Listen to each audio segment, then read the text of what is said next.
Always say less than necessary. Judgment.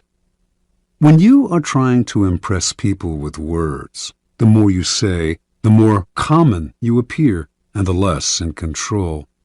Even if you're saying something banal, it will seem original if you make it vague, open-ended, and sphinx-like. Powerful people impress and intimidate by saying less. The more you say, the more likely you are to say something foolish. Observance of the law. In the court of Louis XIV, nobles and ministers would spend days and nights debating issues of state.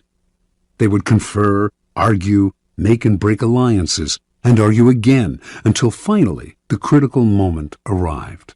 Two of them would be chosen to represent the different sides to Louis himself, who would decide what should be done.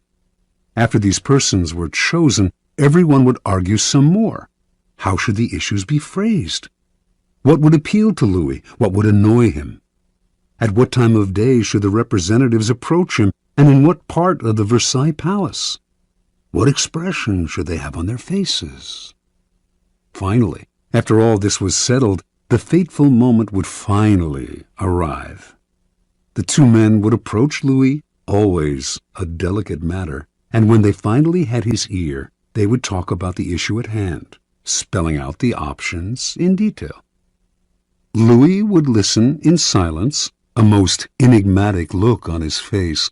Finally, when each had finished his presentation and had asked for the king's opinion, he would look at them both and say, "I shall see." Then he would walk away. The ministers and courtiers would never hear another word on this subject from the king. They would simply see the result weeks later, when he would come to a decision and act. He would never bother to consult them on the matter again. Interpretation. Louis XIV was a man of very few words. His most famous remark is, "L'État, c'est moi." The state is me. Nothing could be more pithy, yet more eloquent. His infamous, "I shall see," was one of several extremely short phrases that he would apply to all manner of requests. Louis was not always this way. As a young man, he was known for talking at length, delighting in his own eloquence.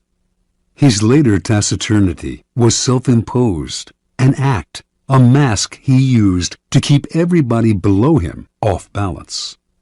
No one knew exactly where he stood or could predict his reactions. No one could try to deceive him by saying what they thought he wanted to hear, because no one knew what he wanted to hear. As they talked on and on to the silent Louis, they revealed more and more about themselves, information he would later use against them to great effect. In the end, Louis's silence kept those around him terrified and under his thumb. It was one of the foundations of his power. As Saint-Simon wrote, no one knew as well as he how to sell his words, his smile, even his glances. Everything in him was valuable because he created differences, and his majesty was enhanced by the sparseness of his words. Keys to power.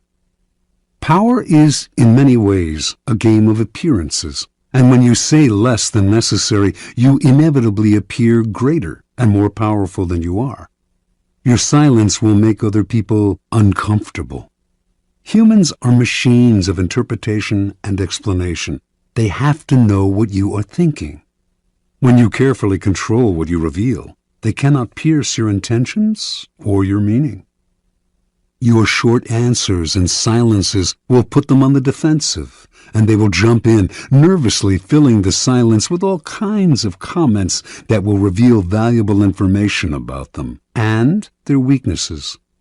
They will leave a meeting with you feeling as if they had been robbed, and they will go home and ponder your every word. This extra attention to your brief comments will only add to your power.